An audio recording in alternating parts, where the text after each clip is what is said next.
अब जवाब प्रदीप जी आप लोगों को देना है। अब कहा यह जा रहा है कि विपक्ष का सबसे बड़ा हथियार ही छीन लिया ये मौजूदा सरकार ने, केंद्र सरकार ने, इसीलिए बजट बुरा लग रहा है। नहीं, अगर आपको ये लगता है कि रोजगार के इन्होंने बहुत अवसर पैदा कर दिए हैं, वो तो हमने पूत के पांव पालने में देखे हैं पिछले 10 साल में किस तरह से रोजगार इन्होंने 10 करोड़ रोजगार युवाओं को दिया और उसका नतीजा उत्तर प्रदेश में इन्होंने भुगता भी। लेकिन मैं उनकी तरह कुछ ऐसे अपने विपक्ष के नेताओं के लिए वो शब्द इस्तेमाल नहीं करूँगा जिस शब्द का इनकी पार्टी इनके संस्कार बताती है प्रेम शुक्ला जी की।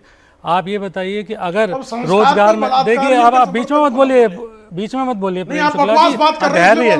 संस्कार क्या गलत, कौन सा गलत शब्द बोला मैंने? आप बाल बुद्धि बोल रहे थे। किसी सम्मानित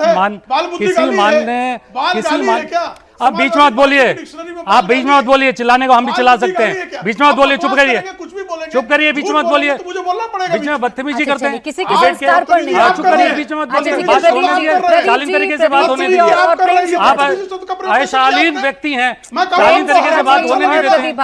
दोनों की आवाज कम करानी पड़ेगी। लेकिन प्रदीप भाटी जी और प्रेम शुक्ला जी दोनों से कह रही हूं, प्रदीप भाटी जी किसी के संस्कारों पर जाना ठीक नहीं है और प्रेम शुक्ला जी किसी पर पर्सनल टिप्पणी करना ठीक नहीं है। बोलिए प्रदीप जी। बदतमीज कह रहा है। अरे सुनिए, मैंने बदतमीज आपको नहीं बोला, आपको सुनने में कोई गलती है। मैंने आपको बदतमीज नहीं बोला, मैंने बोला शालीनता। दोनों शब्दों में। अच्छा सुनिए, आप बहस का हिस्सा नहीं है, आप थोड़ी देर चुप करिए, जब अपने बजट पर आते हैं। अच्छा सुनिए प्रेम शुक्ला जी, दूसरा, अगर प्रेम शुक्ला जी ये कह रहे हैं कि रोजगार इतने पैदा कर दिए हैं तो आप डेटा क्यों नहीं जाहिर करते? आपने आरबीआई को डेटा देने का दिया, पहले सरकार डेटा दिया करती थी। प्राची जी, सारे डेटा सरकार दिया करती थी कितने अनएम्प्लॉयमेंट है, और माननीय अखिलेश यादव जी ने तो कहा आप एम्प्लॉयमेंट का डेटा दीजिए। लेकिन क्या है कि वादे बड़े और दर्शन छोटे।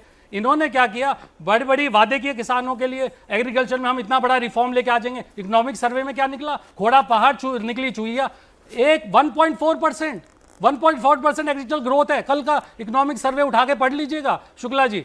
और उसके अगर इस आंकड़ों के देखें, और बजट कितना, 1,25,000 करोड़ 2023-24 का, और इस बार 1.5 लाख करोड़। आप कुछ भी अपने मन से सुबह उठिए और कई लाख करोड़ का अपना हिसाब लिखिए और बता दीजिए। आपका भ्रष्टाचार नहीं बताना है देश को, बताना है देश के लिए आपने कितना सही में आंकड़े दिए। आप लोगों का मेन कंसर्न क्या था? बहुत सारे मुद्दे। बस एक मिनट, क्योंकि सबसे एक कमेंट सबसे पहले लेना चाह रही हूँ। बस एक सवाल का जवाब दे दीजिए, आप लोगों का मेन कंसर्न क्या था? आप चाहते थे ना बेरोजगारी खत्म हो, सरकार रोजगार की बात करे, नौकरी सृजन हो, ये लोग तो आप भी चाहते थे। जी बिल्कुल चाहते थे, लेकिन वो आप सिर्फ बातें करेंगे, मैंने वही तो कहा कि आप बातें बड़ी बड़ी करते हैं और आपके दर्शन छोटे हैं। जो भी हम आपसे आंकड़े मांगते हैं तो आप क्या आंकड़े देते हैं? ईपीएफओ कि वहां पे देखिए क्या हुआ है। अच्छा, हमने गाड़ियां कितनी खरीदी, अच्छा, हमने ठेले कितने लगाए, हमने पकौड़े कितने बनाए, रोजगार सृजन कर लिया। यानी कि आप देश को इस तरह से चलाते हैं क्या?